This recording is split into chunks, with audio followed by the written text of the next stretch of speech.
Beleza, né? Então a gente pode dar sequência àquilo que nós vimos sobre os átomos e também sobre os modelos atômicos, hoje falando um pouquinho sobre a hipótese atômica, tá bom? Ó, a hipótese atômica, gente, ela surgiu aí, obviamente, há muito tempo, né, desde a Grécia Antiga, e passou por diversas explicações ao longo dos anos, né? Só que a hipótese atômica ela não foi aceita com muita facilidade dentro da comunidade científica, e isso, inclusive, na década de é, meados ali de 1900. Então, quando você fala do início do século XX, você está lidando ali com um contexto que analisava os átomos ainda com muito ceticismo. Então, não se tinha muita certeza da existência dos átomos, mesmo tendo aí diversos modelos, diversas explicações que já adotavam o átomo como algo certo, né, como algo presente na natureza. Mas os cientistas ainda viam isso com muito ceticismo, tá bom? Então a gente pode pensar em hipótese atômica como algo que demorou muito tempo para ser aceito, comprovado dentro da comunidade científica. Só que importante para a comprovação dessa hipótese um movimento que nós chamamos de movimento browniano, tá bom? E o que foi o movimento browniano? Um cientista botânico extremamente importante aí para a física também, que foi o Robert Brown, ele percebeu que quando você pegava partículas de grãos de pólen, né, e colocavam esses grãos de pólen suspensos em um fluido e observavam o movimento desses grãos de pólen através de um microscópio, ele fazia um movimento bem peculiar. E o movimento era assim. Esse era o movimento desse tipo. A partícula saía daqui, fazia um movimento até aqui, e aí ela ia fazendo um movimento bem peculiar desse tipo, onde durante muito tempo os cientistas se perguntaram, né, por que ela se comporta dessa forma, por que o grão de pólen faz esse tipo de movimento, né? Até que, no início ali do século XX, 1905, um grande cientista a, aí a, teve o trabalho, né, de estudar o movimento dessas partículas, desses grãos de pólen. E o cientista é o Albert Einstein, né? Então Einstein foi uma figura icônica para a física, extremamente famoso, genial, talentoso, que fez grandes contribuições aí para a teoria da relatividade restrita, né? O estudo também do efeito fotoelétrico, isso ali tudo em 1905 também. E, inclusive nesse ano publicou um artigo que fala sobre o movimento browniano, que é exatamente sobre esse movimento. E o Einstein, em 1905, explicou da seguinte maneira, né? Ele disse que essas partículas, esses grãos de pólen, eles são descritos por uma equação que ele chamou de equação do desvio quadrático médio, tá bom? Então a equação é assim, ó, eu vou escrever aqui a equação. Deixa eu tentar aqui apagar a imagem, né? Vou apagar aqui. Então o Einstein escreveu uma equação que dizia o seguinte, que o desvio quadrático médio que esse grão de pólen realizava no fluido, podia ser feito, calculado, descrito por essa equação, né? Vou chamar isso aqui de dQm, tá bom? dQm, desvio quadrático médio. Isso, na verdade, estava escrito como a raiz quadrada de k vezes o t. Eu vou explicar o que são cada uma dessas grandezas, tá bom? Dividido por 3π vezes eta vezes o a. Vezes o a. Deixa eu ampliar aqui a fração. E tudo isso multiplicado pela raiz quadrada do tempo de observação, né? Raiz quadrada de t. Mas olha só, o que são cada uma dessas grandezas, tá bom? Vamos ver aqui.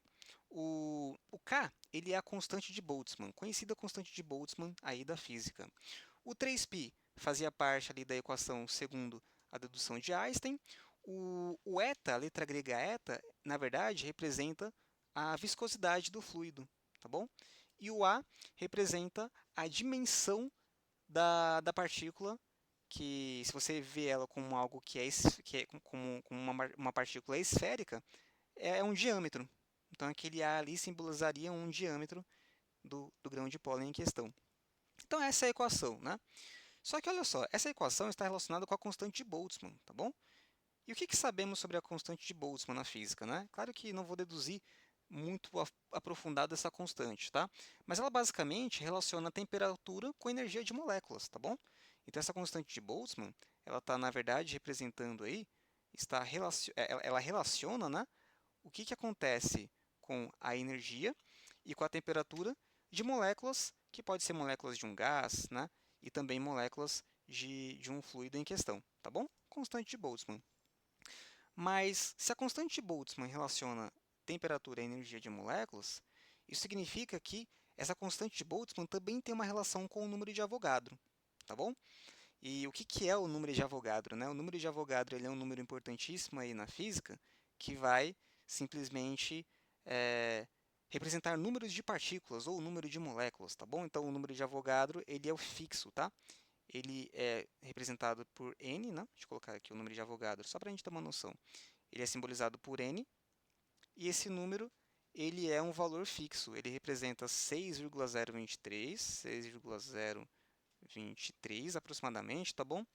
Vezes 10 elevado a 23 moléculas ou partículas, tá? Então, vou colocar aqui embaixo aqui, ó, moléculas ou partículas, tá bom? Mas o fato é que é um número importante para se entender quantidades de moléculas, quantidades de partículas, tá? Então, sacada do Einstein, né? Depois de escrever essa equação que representa o desvio quadrático médio e perceber que isso tem uma relação com a constante de Boltzmann, essa constante de Boltzmann está relacionada também com o número de Avogadro, tá bom? Constante de Boltzmann está relacionado aí com o número de Avogadro, que é o n. E por estar relacionada com o número de Avogadro, você começa a perceber que, na verdade, aquele fluido onde você tem o grão de pólen, ele é constituído de moléculas. E se ele é constituído de moléculas, então tem átomo ali presente. Ou seja, foi uma explicação que mostrou que a hipótese atômica realmente é verdadeira, que a hipótese atômica fazia todo o sentido durante a explicação do movimento browniano. Inclusive, isso passou por uma experiência, por uma série de experiências, tá bom? Um cientista famoso que fez muitas dessas experiências, inclusive ganhou o prêmio Nobel também, né? Foi o Jean Perrin, tá bom? Jean Perrin. Ele é Nobel, ele ganhou o Nobel em 1926, o Jean Perrin, tá? Anos 20 ali, ele ganhou o prêmio Nobel também. Então, o Jean Perrin conseguiu explicar isso através de experimentos, através de experiências extremamente importantes acerca disso, onde ele mostrou que essa equação, né, esse desvio quadrático médio, explicava de fato o movimento do grão de pólen posto ali num fluido. Ou seja, né, a hipótese atômica, a partir daí, passa a ser aceita dentro da comunidade científica. Então, de 1920 em diante, né, já não se tinham mais dúvidas acerca da existência dos átomos, né? Ou seja, os átomos realmente existem e a hipótese atômica triunfa, aí, né? Ela realmente passa a ser aceita e comprovada dentro da comunidade científica e acadêmica, tá bom? Então é só para a gente ter uma noção de que, por mais que a gente fale de átomos e hipótese atômica, isso não foi aceito com muita facilidade, né? Teve que ter uma série de experiências, estudos e rigor para que isso passasse a ser visto como algo verdadeiro, né? Algo que você pode cravar que realmente é assim que funciona. E a hipótese atômica não foi diferente, né? Ela teve que passar por esse processo e, inclusive, foi comprovada, né?